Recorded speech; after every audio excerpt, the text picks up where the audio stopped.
est Dieu. Et je pourrais m'arrêter là.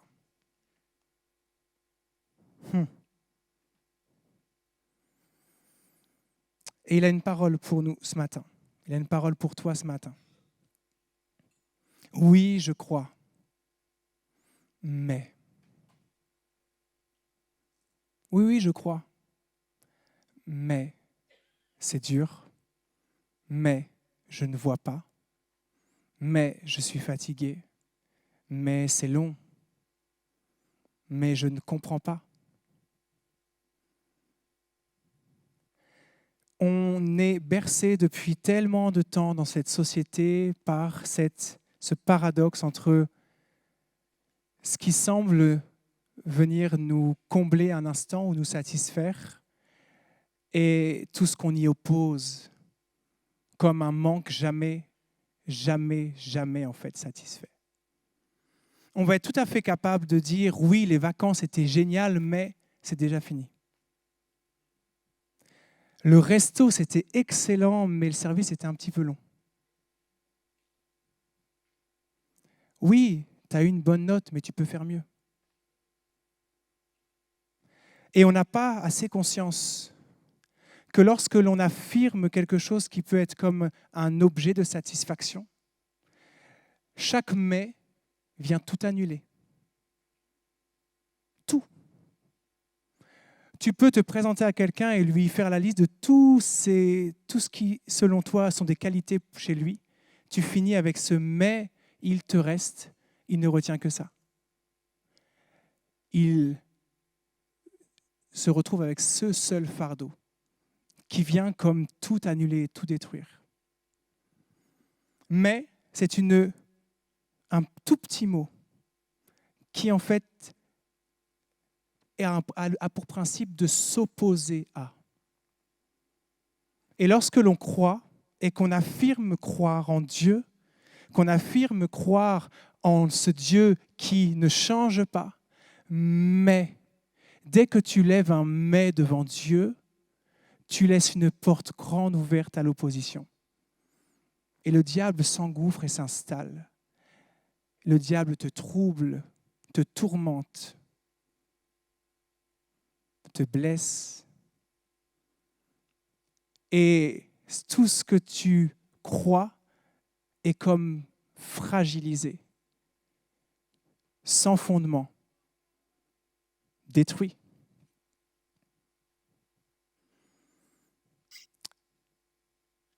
La Bible dit que celui qui s'approche de Dieu croit qu'il existe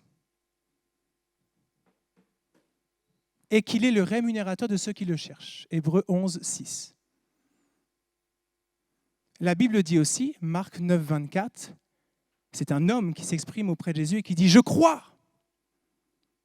Et juste après, qui dit « Viens au secours de mon incrédulité ». Étrange. Tu crois ou tu ne crois pas? Est-ce que le chrétien ne doit pas douter, ne peut pas douter, ne devrait pas douter? Ou est-ce que le chrétien est un homme pétri de doutes qui a besoin de mieux connaître et comprendre qui est Dieu pour mieux s'y soumettre?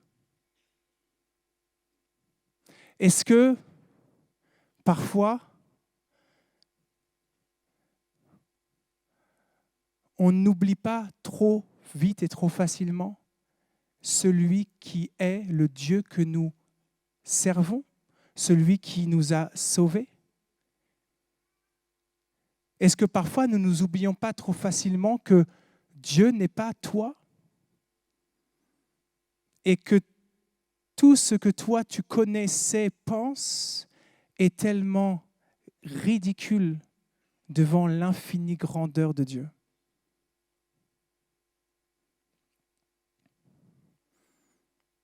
Donc ici, il y a comme deux situations. La situation idéale, que celui qui s'approche de Dieu croit qu'il existe et qu'il est rémunérateur. Amen.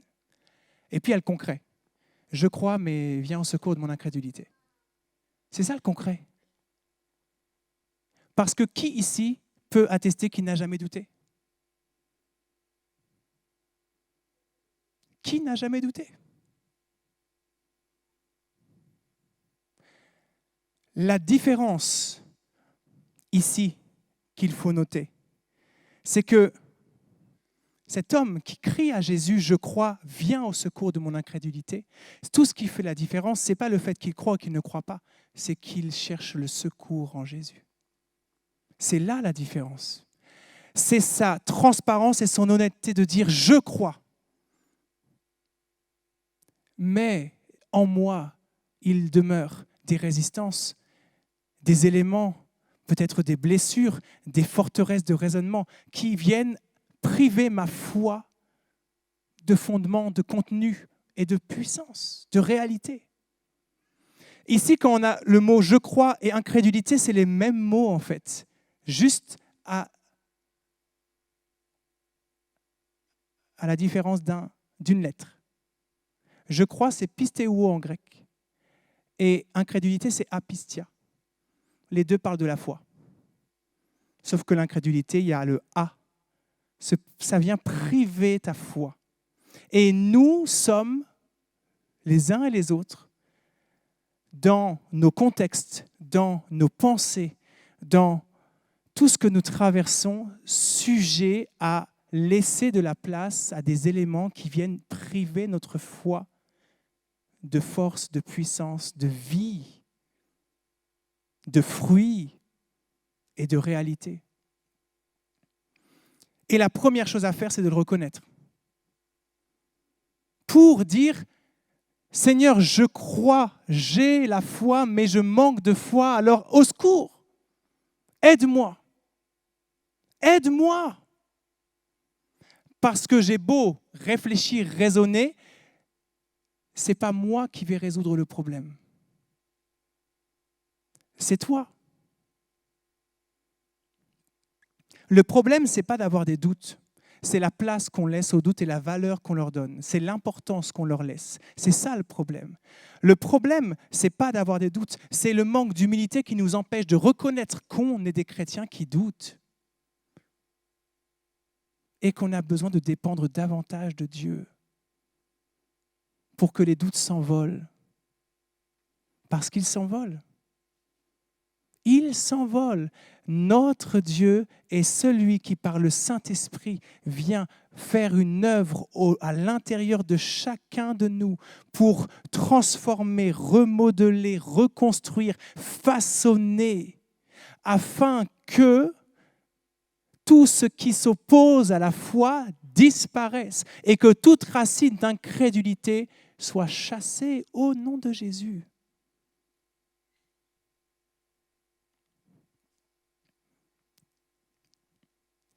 On va donc s'intéresser à cette histoire de Marc 9 pour faire un tableau du contexte. On a un homme qui a un enfant possédé. Ce n'est pas une fable. Le monde spirituel existe. Le moyen dont se sert le diable pour manipuler, pour occuper un territoire qui n'est pas le sien, pour voler, égorger et détruire, il en trouve des tas et il le fait. Nous ne devons pas, en tant que devant Dieu, avoir peur de lui, mais en avoir conscience. Et cet homme-là, qui avait cet enfant depuis l'enfance, qui était comme possédé, pas lui-même parfois, l'esprit qui était en lui l'agitait dans tous les sens, il écumait, il se jetait dans le feu, dans l'eau. Vous relirez Marc 9, hein. Ce n'est pas une histoire, c'est écrit. Et les disciples ont prié pour lui, pour qu'il soit libéré. Au nom de Jésus, il n'a pas été libéré. Et alors Jésus qui sort, là, qui arrive à ce moment-là et qu'il voit discuter avec les religieux de l'époque, dit « Mais qu'est-ce qui se passe ?» Et il explique la situation. Il dit « Voilà, tes disciples ont prié, n'ont pas pu le libérer. Mais si toi, tu peux faire quelque chose, si tu as compassion, si... » Et là, retenons ça, s'il vous plaît. Jésus, qu'est-ce qu'il dit là? Il s'arrête et il dit « Si tu peux,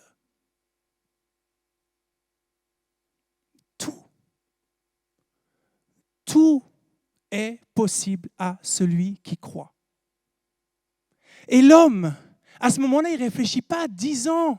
Il n'est pas en train de se dire, alors attends, peut-être qu'il se jette aux pieds de Jésus et aussitôt il s'écrie, je crois. Viens au secours de mon incrédulité. Je sens peut-être qu'il y a des raisonnements qui pourraient me faire croire le contraire, mais je ne veux pas leur donner plus de place. Je refuse qu'ils s'installent en moi. Je refuse qu'ils aient autorité sur ma vie. Je crois. C'est tout. Et viens à mon secours. Aide-moi à ne laisser aucune autre place qu'à la foi dans ma vie. Et alors Jésus ensuite libère l'enfant.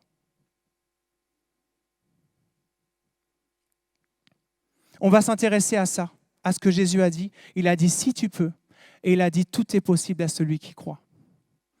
Premier point, si tu peux. Reconnaissons que Dieu est Dieu. Reconnais Dieu pour ton Dieu. La Bible dit, Psaume 46, 11, arrête. Stop. Je ne sais pas où tu en es. Je ne sais pas quels sont tes projets. Je ne sais pas si tu connais Dieu ou tu ne le connais pas. Je ne sais pas dans quelle situation tu te trouves. Je ne sais pas ce que tu traverses. Que tu sois triste, malheureux, que tu sois seul ou accompagné, que tu aies de l'argent ou des soucis financiers. Stop. Arrête. Et juste, reconnais-moi pour Dieu. Considère un instant qui je suis. Mets de côté tout ce qui t'arrive, tout ce qui se passe dans ta vie, tout ce qui a pris tellement de place, ce qui a fait que tu es comme envahi, étouffé, emprisonné, tu es à l'étroit là. Et tu ne sais plus comment bouger. Dépose un à un au pied de Jésus et considère qui est Dieu. Et pour ça, on va s'intéresser à l'histoire de Job. Job. Magnifique histoire de la parole de Dieu. Homme qui a vécu, pareil, ce n'est pas une fable. Et dont l'histoire nous est racontée dans la Bible, dans le livre de Job. On ne va pas lire le livre de Job, je vous rassure tout de suite. Voilà, ça pourrait être un peu long. Mais je vous invite à le lire, je vous invite à le méditer, à prendre le temps de considérer combien ce par quoi est passé cet homme est tellement souvent applicable à ce qui peut nous traverser comme sentiment, comme émotion. Job, premier verset, premier chapitre, ça nous dit que c'est un homme intègre et droit, qui craint Dieu et qui se détourne du mal. Exemplaire. Et Satan demande à Dieu de pouvoir toucher au bien de Job, puis à la santé de Job, parce qu'il est persuadé que sa foi, sa confiance en Dieu est intéressée. Il y a ce mot-là. Il veut tester et montrer que sa foi est intéressée, voir si elle n'est pas intéressée ou désintéressée. Et Dieu le permet. Pourquoi ? Je ne sais pas. Il ne le dit pas. Dieu lui permet parce qu'il dit, il atteste que le Job jamais ne le reniera. Et il permet que Job passe par des épreuves. Et on va juste s'arrêter par exemple au premier chapitre et chapitre 2 sur le moment où Job se retrouve au cœur de l'épreuve, mais vraiment au cœur.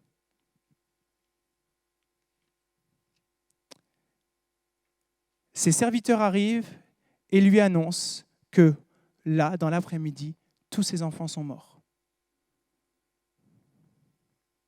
Pas un, pas deux, tous. Là, en un instant.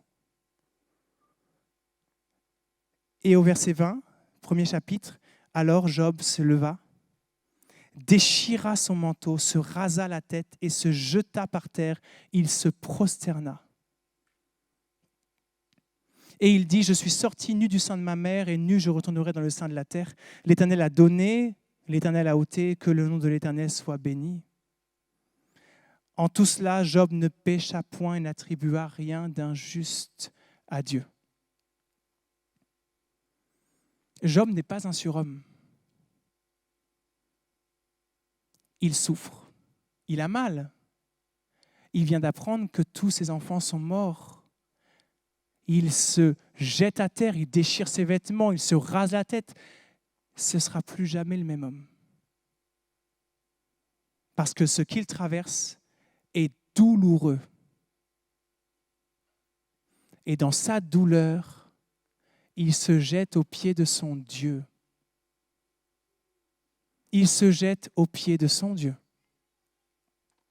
Avec sa douleur, sa souffrance, ses pourquoi, ses doutes, son incompréhension, mais il se jette aux pieds de son Dieu.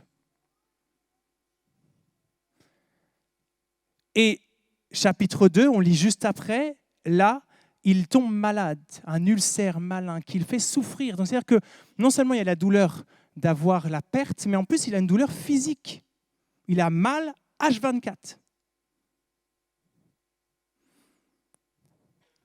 Et sa femme, verset 9, lui dit, « Tu demeures ferme dans ton intégrité, mais maudis Dieu et meurs. » Elle ne comprend rien. « Mais qu'est-ce que tu fais? Regarde-toi. À quoi ça rime d'espérer encore ou de croire encore? Regarde où tu en es rendu. On n'a plus d'enfants, on n'a plus de bétail, on n'a plus de moyens.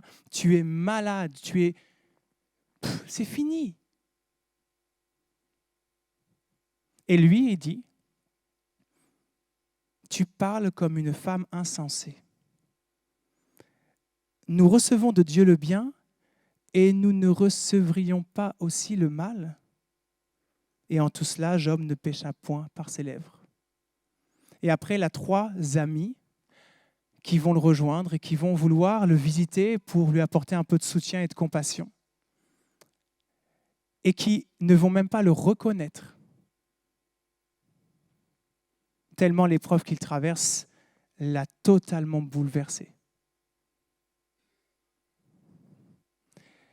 Et tout le reste du livre de Job, on a un dialogue entre Job et ses amis.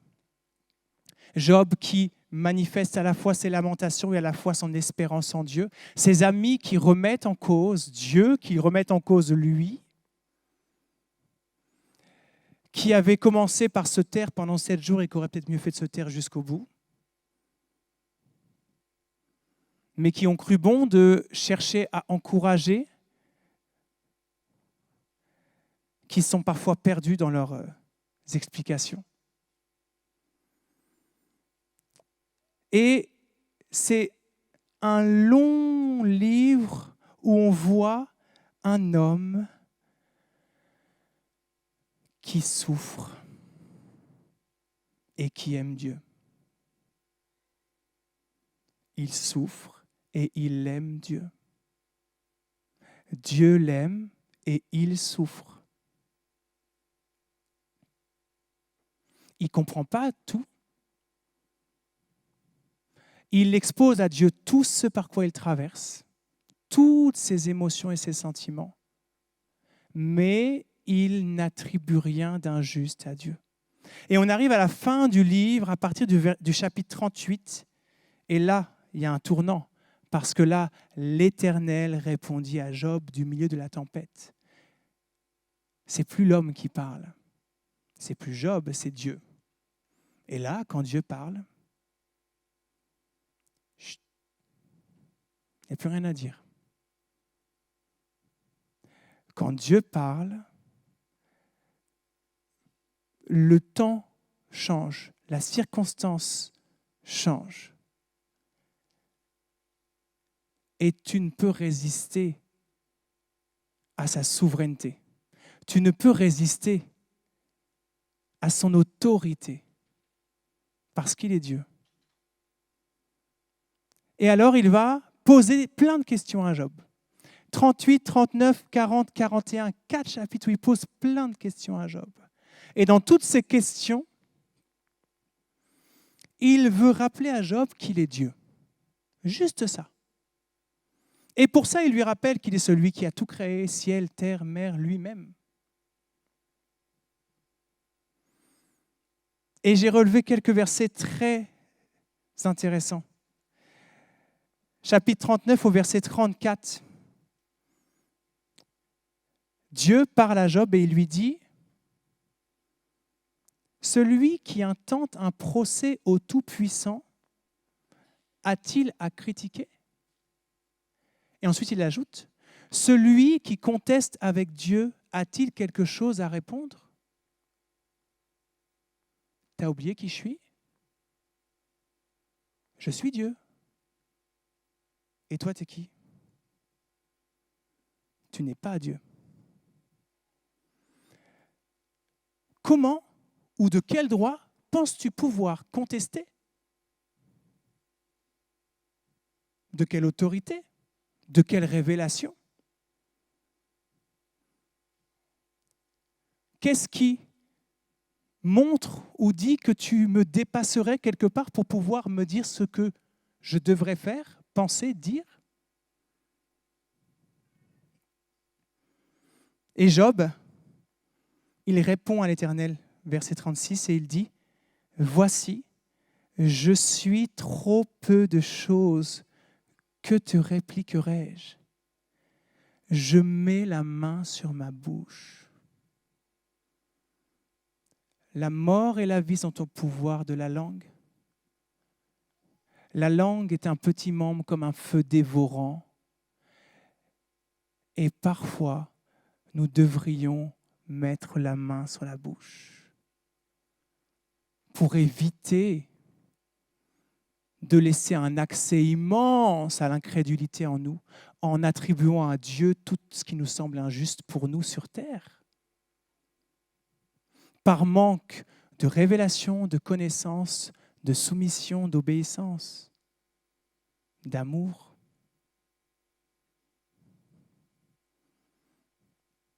J'ai parlé une fois, je ne répondrai plus, 2 fois, je n'ajouterai rien. Et chapitre 41, verset 2, Dieu dit encore, « Qui m'a prêté pour que j'aie à lui rendre ?» Allez, qui ? Qu'est-ce que Dieu nous doit ? Qu'est-ce que Dieu me doit ? Rien. Quelle explication ? Aucune. Tout est grâce. Ce que je mérite, la mort éternelle. Ce que Dieu m'offre, le pardon en Jésus-Christ. Waouh! Waouh! Ce Dieu-là, qui ne me doit rien, choisit de m'offrir tout en Jésus. Vous avez tout reçu pleinement en Jésus-Christ. Tout est là. Oui, mais chut, arrête avec tes mais. Rina me disait tout à l'heure, ça lui faisait penser à une chèvre. Mais on est tellement doués. On fait ça tout le temps. Oui, c'est vrai, mais. Oui, c'est vrai, point.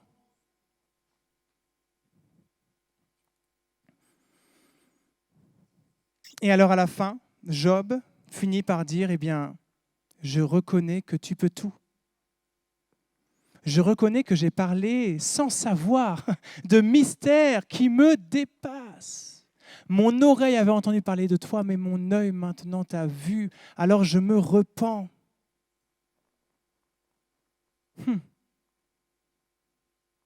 Et je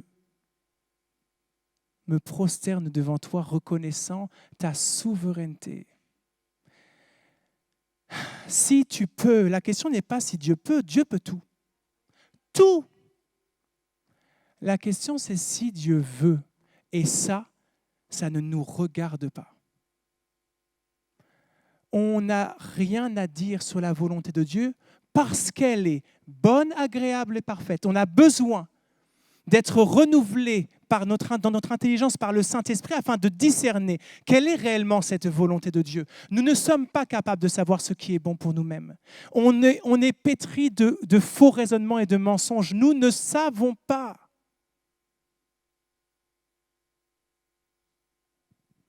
Dieu sait, Dieu t'aime, Dieu a envoyé Jésus, c'est la plus grande preuve d'amour qui puisse exister. Alors oui, Dieu t'aime. Tu es malade peut-être depuis toujours, mais Dieu t'aime. Dieu peut te guérir. Dieu veut, Dieu ne veut pas, plaise à Dieu. Mais il t'aime, il peut. Alors ne nourris aucune incrédulité. Tu peux espérer jusqu'à ce que.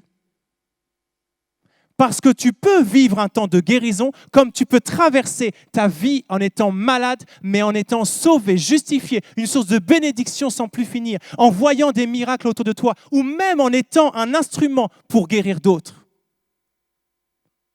Et ça ne dépend pas de toi, ça ne dépend pas du fait que tu mérites quoi que ce soit, ça dépend de Dieu qui fait ce qu'il veut et qui sait pourquoi il le fait. Parce qu'il est Dieu.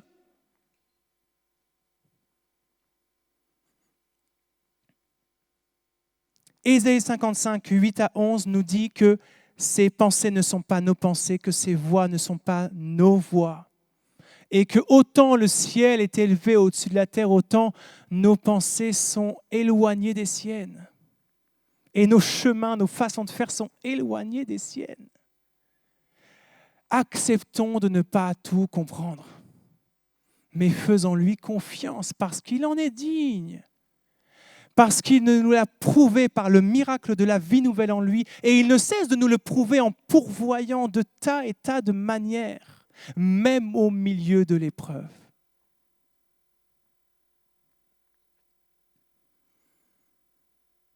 Amen.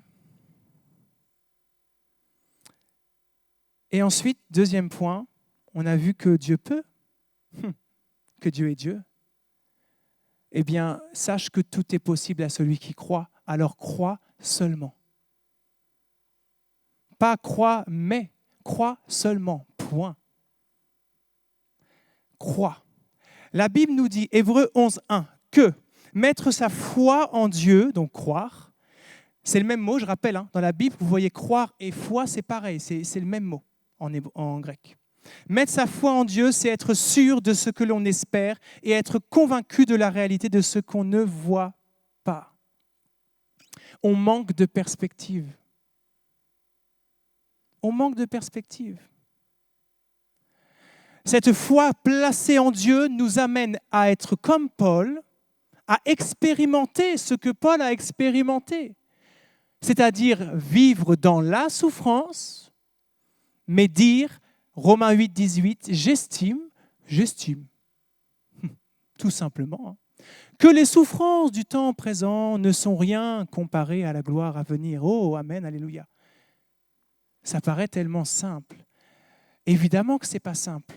Évidemment que ce n'est même pas humain. Paul, dans tout ce qu'il avait à vivre et à traverser, n'oubliez pas qui était Dieu. Ce Dieu qui est venu le chercher, perdu dans sa religiosité, dans sa persécution contre tous ceux qui suivaient Dieu et qui pourtant lui a offert le pardon. Et devant ça, il ne pouvait que reconnaître la puissance de l'amour de Dieu et juste se dire, mais Dieu, ce Dieu-là, jusqu'au bout, je le suivrai. Christ est ma vie, la mort m'est un gain. Christ en moi, l'espérance de la gloire. Alors oui, je souffre, je suis en prison, on m'a attrapé, on m'a battu, on veut ma mort de tous les côtés, mais j'estime que tout ça, c'est rien comparé à la gloire à venir. Seigneur, que nous puissions être de ceux qui regardent au-delà. Au-delà. Pas une foi intéressée pour le moment présent. Seigneur, s'il te plaît, donne-moi ça, comme ça je vais aller bien et je me sentirai bien, ça va me faire plaisir. Bien sûr qu'on remet notre quotidien à Dieu, bien sûr qu'on remet nos besoins quotidiens à Dieu, mais il est plus grand que ça.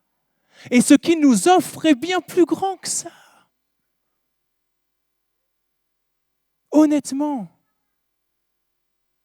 Seigneur, donne-nous de considérer tellement plus qui tu es et à quel point c'est puissant, glorieux et grand que toi, là, tu te sois abaissé jusqu'à moi pour m'offrir ce que nul autre ne peut m'offrir, d'être pardonné, racheté, justifié et une espérance glorieuse, vivante, sûre, certaine pour la vie éternelle. Tout ça, c'est du passager. C'est du passager. Tu as le droit d'avoir mal, tu as le droit de dire j'ai mal. Mais ne laisse pas cette douleur, cette circonstance venir priver ta foi de force. Viens nourrir ta foi au pied de Jésus. Au pied, dans sa parole. On va prendre un texte, Luc 17.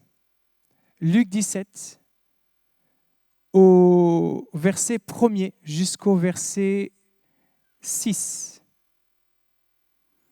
Jésus est avec ses disciples, il est en train de les enseigner, et il leur dit, il est impossible qu'il n'arrive pas des scandales. Je ne comprends pas. L'Église, c'est tellement beau l'Église. Je ne comprends pas pourquoi les gens parlent comme ça les uns des autres, pourquoi ils ne s'aiment pas, pourquoi il y a tant de problèmes. Et Jésus dit, il est impossible qu'il n'arrive pas des scandales. Alors quand tu te lèves et que tu reproches à l'Église d'être un lieu de scandale, n'oublie pas que tu en fais partie. Et que tu es toi-même l'outil parfois du scandale, et que c'est impossible que ça n'existe pas.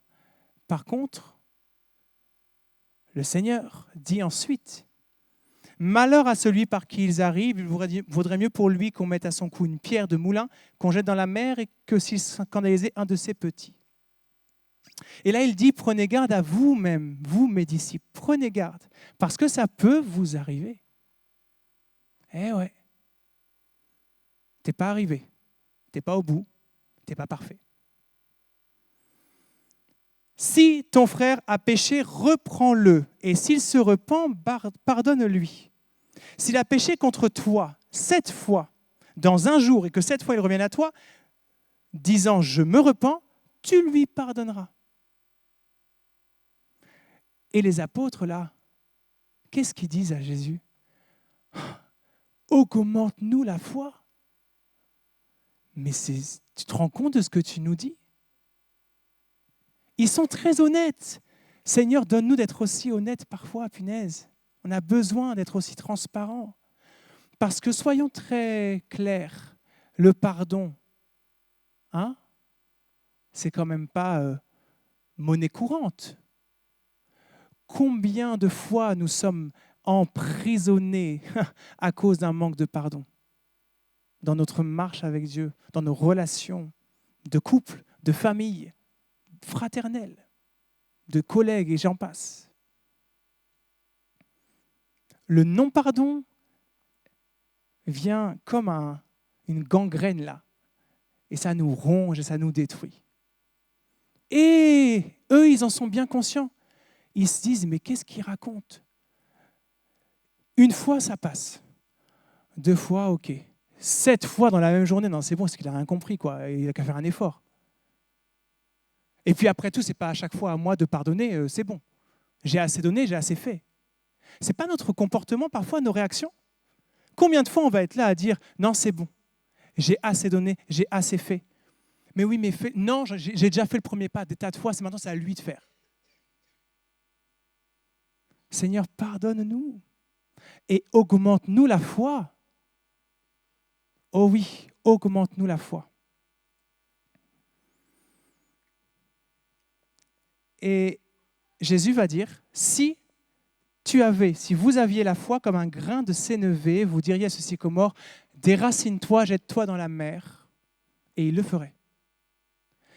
Alors ici, au-delà de l'aspect spectaculaire de la chose, il y a une image. Le sycomore, on peut imaginer, on peut dire que c'est l'arbre qui représente Israël.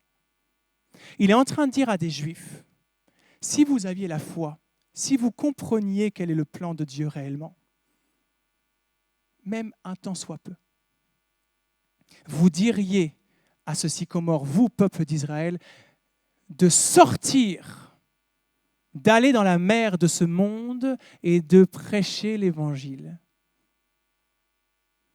Et vous le feriez, parce que vous iriez au-delà de tous vos a priori, toute votre éducation, toutes vos traditions, contre des siècles d'enseignements et de traditions juives.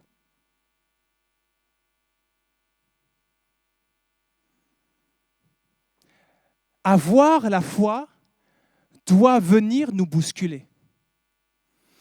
Chercher à avoir la foi qui est inspirée, nourrie par Dieu, doit nous bousculer. On doit se sentir comme à l'étroit, là, dans la situation où nous sommes. On doit sans cesse se dire, mais Seigneur, quoi de plus? Qu'est-ce que je n'ai pas encore saisi, compris, vécu? Et qu'est-ce qui, dans ma vie, est une source d'incrédulité qui fait que ma foi est stérile? Parce que le grain de moutarde, l'image n'est pas prise au hasard. Ce n'est pas un grain de sable. Grain de moutarde, grain de sable, c'est la même taille. Sauf que le grain de sable, il est mort. Un grain de moutarde, il est vivant. Il y a la vie en lui. Ta foi est destinée à vivre, à être plantée, semée, arrosée, nourrie et à porter un fruit abondant. Et alors se pose la question de là où est-ce que l'on sème, de notre terre.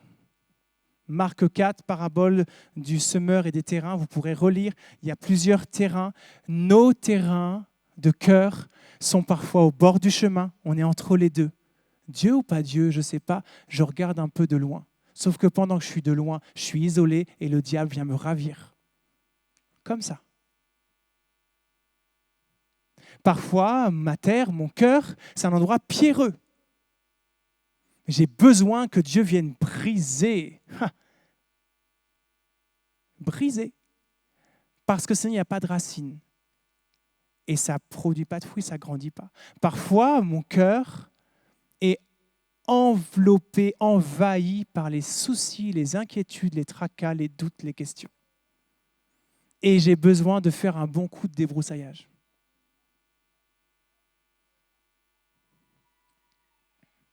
Et ça, je le fais en venant à Jésus.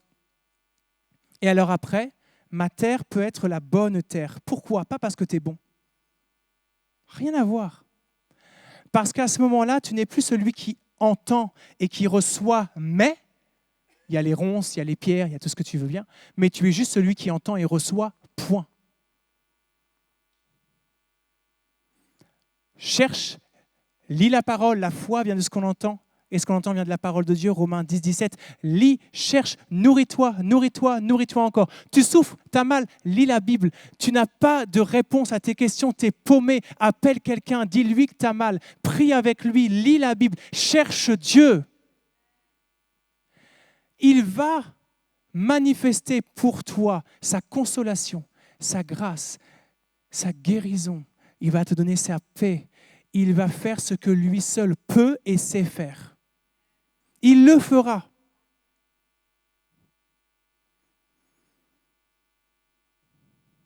L'important, ce n'est pas la grandeur de ta foi, c'est bien la grandeur de Dieu en qui tu places ta foi. Tout est possible à celui qui croit. Amen. Alors, plus de mais. Notons que dans Marc 5, lorsque le croit seulement, ça vient de Marc 5. On a Jairus, un homme qui a sa fille qui est malade, mourante. Et il vient chercher Jésus pour sauver sa fille. Et il y a trop de monde, c'est la foule là. Jésus n'avance pas assez vite. Il ne répond pas assez vite. Et donc tout le monde panique. Entre-temps, une femme est guérie en touchant le bord de son vêtement, mais ça, on n'y prête pas toujours bien attention. À ce moment-là, tout le monde panique parce que la fille du chef de la synagogue est en train de mourir. Et après, on arrive, on dit Jésus, c'est fini, en fait, elle est morte. Donc, et ils disent à Jairus, laisse tomber. Et là, Jésus fait quelque chose de merveilleux, il fait ça avec chacun de nous. Dès que le besoin est là, c'est qu'il ne va pas du coup s'occuper de la fille qui est morte tout de suite. Il s'occupe de Jaïrus.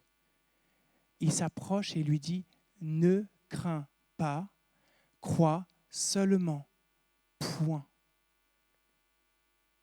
Et Jaïrus pourrait dire « Oui, mais… » Il dit rien. La main sur la bouche. Il dit rien. Ne crains pas, crois seulement. Reçois cette parole. L'équipe de louange peut me rejoindre, on va terminer.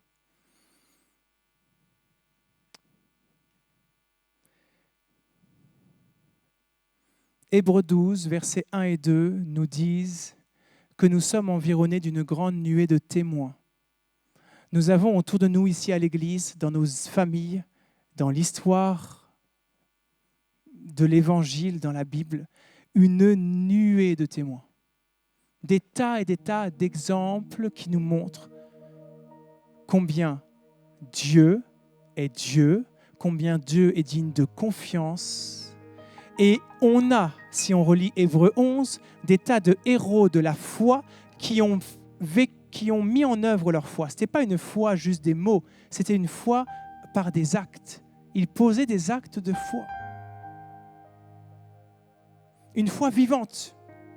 Et pourtant, aucun n'a reçu ce qu'il a promis, ce qui lui avait été promis. Aucun ne l'a vu dans son passage terrestre. Retenons cet enseignement-là.